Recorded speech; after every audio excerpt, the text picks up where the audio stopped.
A very good morning to everyone. Today I want to discuss a very important topic of the biology, that is the stomata. Stomata is a very minute structure, minute pore present on the leaf surface of the plant.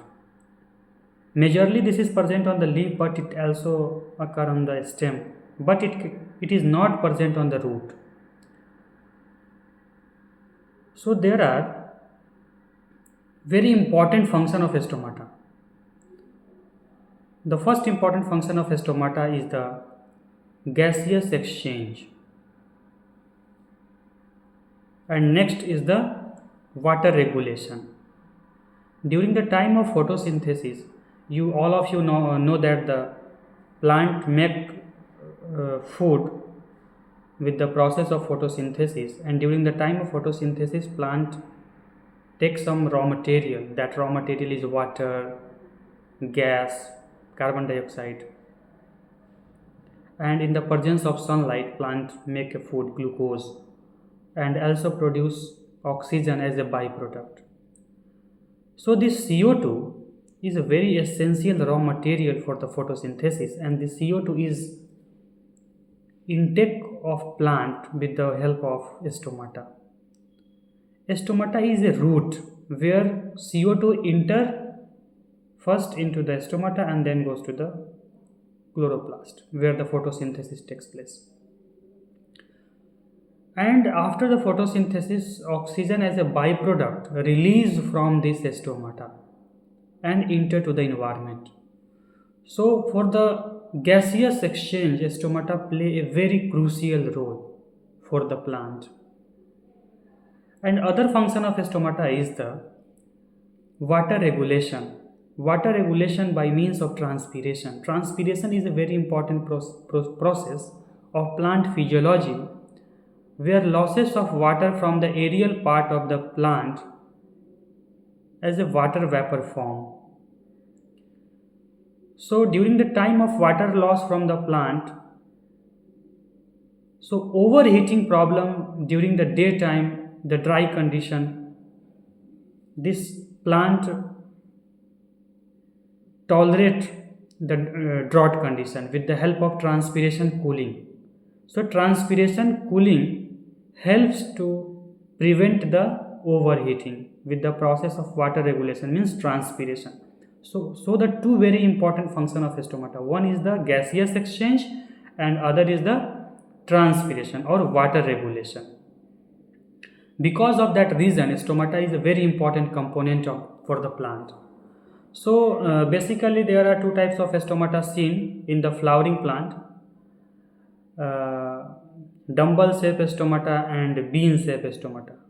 So the dumbbell shaped stomata is present on the monocotyledonous plant, and bean as well as kidney shaped stomata are present on the dicot plants. For example, potato, tomato. This is the dicotyledonous plant.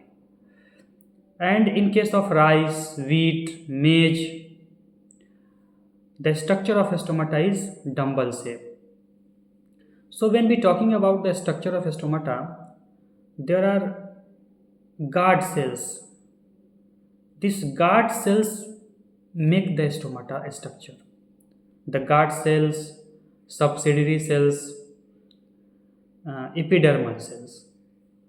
So the guard cell is a very important role played during the time of opening as well as closing of stomata. The opening and closing of stomata is decided by the guard cells, and in guard cells has also the nucleus and chloroplast.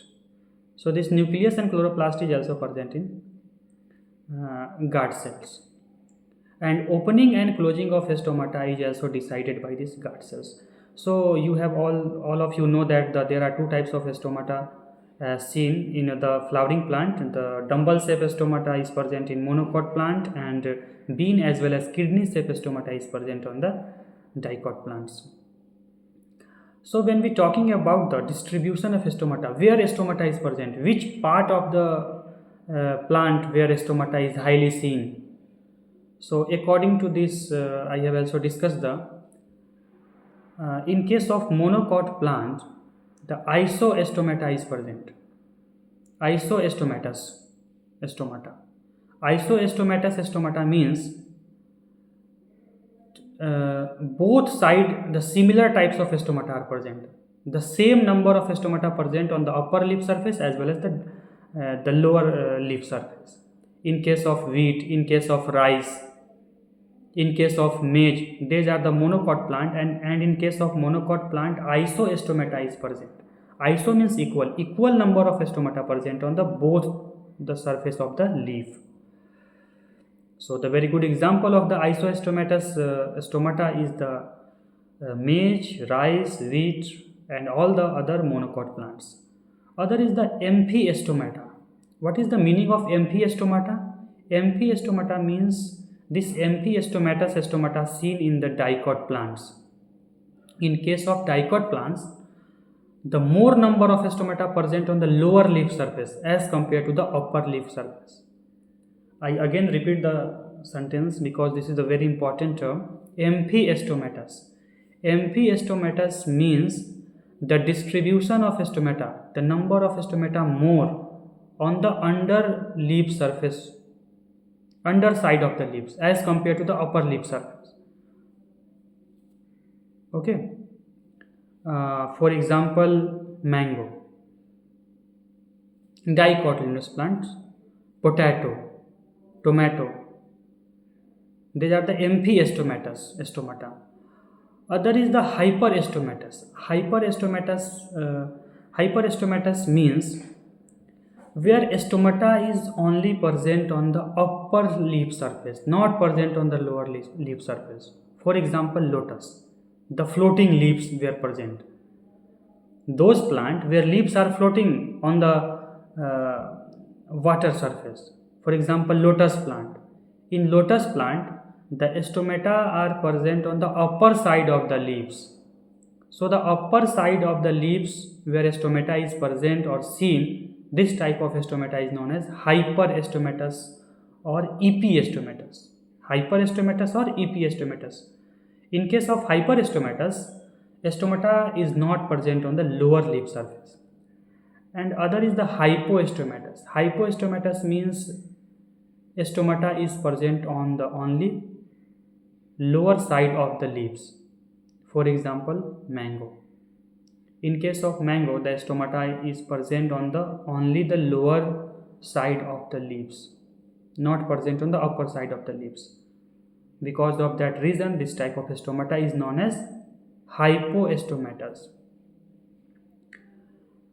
So these are the categories of the stomata on the basis of the distribution of stomata on the leaf.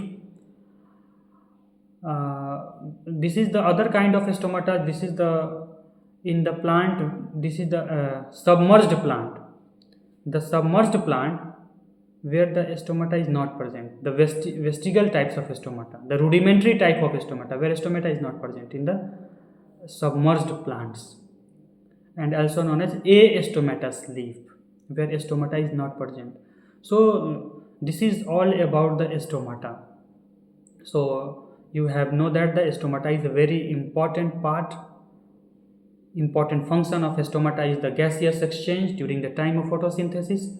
Without CO2, photosynthesis cannot complete it. So CO2 is entered through the root of stomata, and transpiration cooling, water regulation with the help of transpiration is only possible with the help of stomata. Because of that reason, you have know about the very good understanding about the very important term, that is the stomata. Okay, thank you.